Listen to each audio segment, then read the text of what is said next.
A bridge rises from the Swedish coast, crosses open water beneath four immense pylons, and then begins to descend.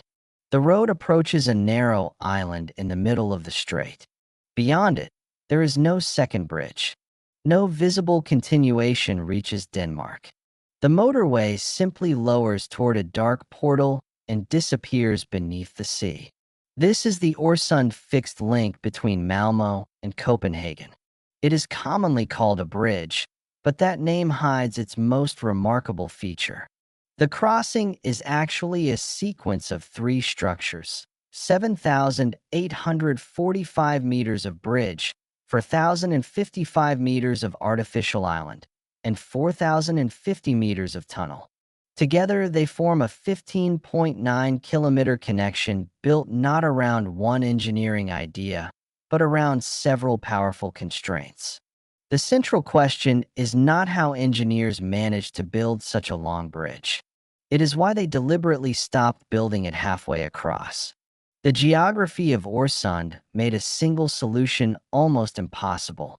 On the Swedish side, the Flintranen navigation channel could be crossed by a high bridge. Ships still needed a clear route below, so the central span had to rise far above the water. But farther west, near Denmark, the alignment approached Copenhagen Airport at Kastrup. A second field of tall pylons and steep bridge approaches would have occupied sensitive airspace close to an active international airport. At the same time, the Drogden Channel carried major maritime traffic through the strait. Placing a conventional bridge across that route would have introduced another line of piers and another elevated obstacle.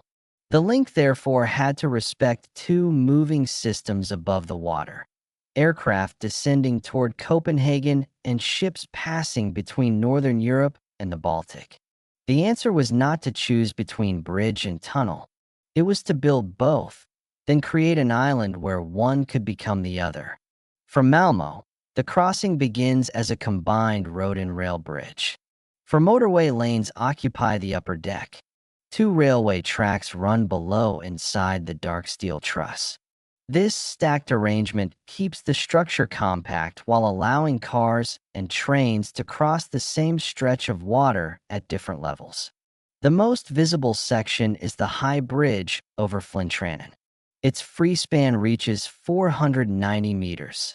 The four concrete pylons rise just over 203 meters above the water, while the navigation clearance below the deck is 57 meters. 80 pairs of stay cables carry the central structure in a disciplined pattern that looks almost weightless from a distance. The appearance is elegant, but the conditions are severe. Wind acts on the cables, traffic vibrates the deck, salt reaches exposed metal, and ships pass beneath the span. Protective islands surround vulnerable supports near the navigation route. Cable dampers control oscillation. Inside the steelwork, inspection systems and maintenance access turn the landmark into a machine that must be watched continuously. Its shape also hides a practical division. The bridge is composed of long approach structures and a 1,092-meter high bridge section. Many of the great concrete elements were produced away from their final position, moved across the water, and installed along the alignment. The pylons then rose from foundations placed in the seabed, while the steel truss sections closed the remaining distance. In August 1999, the final bridge span was set in place. Denmark and Sweden were physically connected across Øresund. Yet the route was still not one continuous bridge. To understand the western half, the story must move down from the pylons to a strip of land that did not exist before construction began. Peberholm is more than 4 kilometers long, about 500 meters wide, and covers roughly 1.3 square kilometers. It was created from stone, sand, clay, lime, and other material removed while crews dredged the seabed for the tunnel trench and bridge foundations. Its name forms a deliberate pair with nearby Saltholm, Salt and Pepper, two islands beside one another. The island was not added as decoration. It is the hinge of the entire crossing. On the bridge, road and railway travel on two levels. Inside the tunnel, they must run beside one another in separate tubes. Across Peberholm, the alignment bends in a gentle S shape while the railway and motorway gradually separate, descend, and reorganize. By the western portal, the stacked bridge has been converted into a broad, single-level entrance to 5 parallel tunnel spaces. Even the outline of Peberholm was calculated. Its concave edges and rounded ends were shaped to limit interference with the natural flow of water through Øresund. Granite armor stone protects the shoreline from waves and moving ice. The island therefore performs several tasks at once. It carries the transition geometry, reuses dredged material, protects the tunnel entrance, and reduces the environmental disruption of the crossing. Then the road vanishes. The Øresund tunnel passes beneath the Drogden shipping channel. Its total length is 4,050 meters, including 2 portal structures. The immersed section beneath the seabed extends for 3,510 meters. Unlike a tunnel bored slowly through rock, this one was assembled from enormous prefabricated pieces. 20 concrete tunnel elements were manufactured at a purpose-built facility in Copenhagen's North Harbor. Each element measured 176 meters long, almost 39 meters wide, and about 9 meters high. Each weighed approximately 55,000 tons. Inside every element were spaces for 2 motorway tubes, 2 railway tubes, and a central service and escape corridor. Once an element was complete, its ends were temporarily sealed. The structure was floated from the factory, towed to the Drogden channel, and positioned above a trench cut into the seabed. Water was admitted with precise control until the immense concrete body descended. Crews aligned it with the previous section, joined the connection, and covered the tunnel with protective stone while preserving 10 meters of navigable water above. The process transformed the seabed into an assembly line. The tunnel was not carved below the strait. It was built in sections, floated across the harbor, and lowered into a prepared route one element at a time. Inside, the scale is divided into ordinary spaces. Motorists see 2 lanes, white walls, lighting, and repeated safety doors. Trains occupy separate tubes.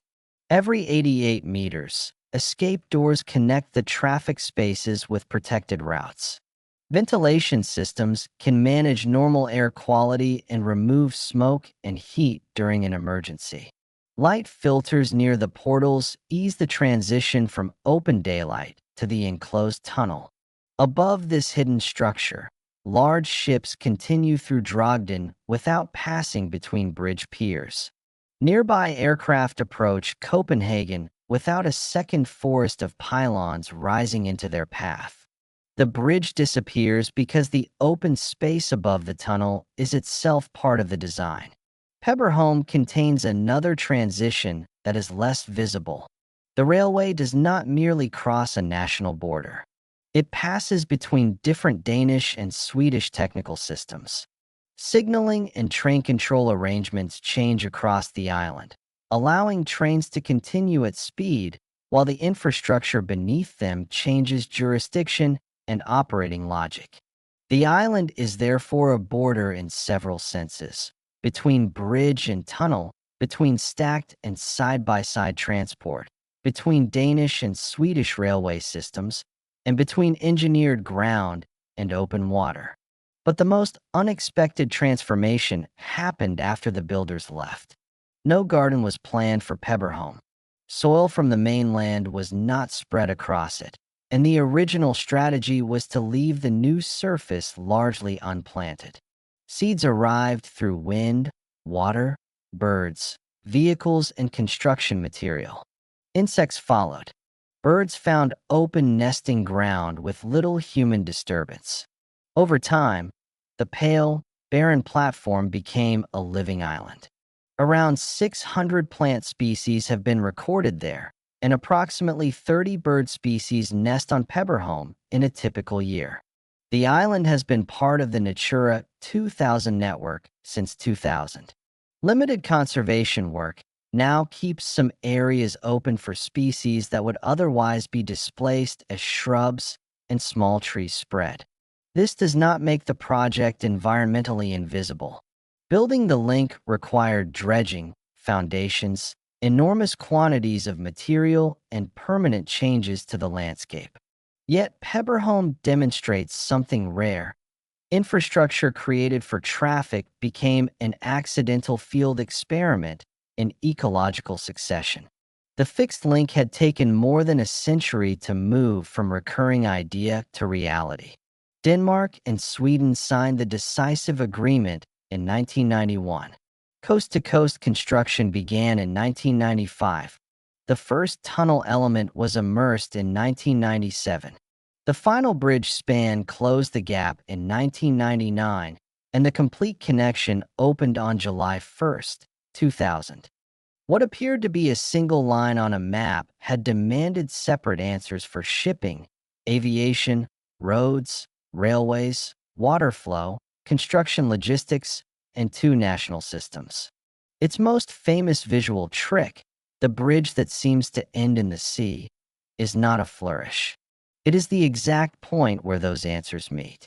The Øresund crossing succeeds because it does not force one structure across the entire strait. It changes form when geography changes. It rises where ships require clearance, spreads across an island where transport must reorganize, and descends where the sky must remain open. The bridge does not truly disappear. It becomes something else, a road above the sea, a corridor across land made from the seabed, and a tunnel hidden beneath a major northern European maritime gateway. One international connection built in three worlds.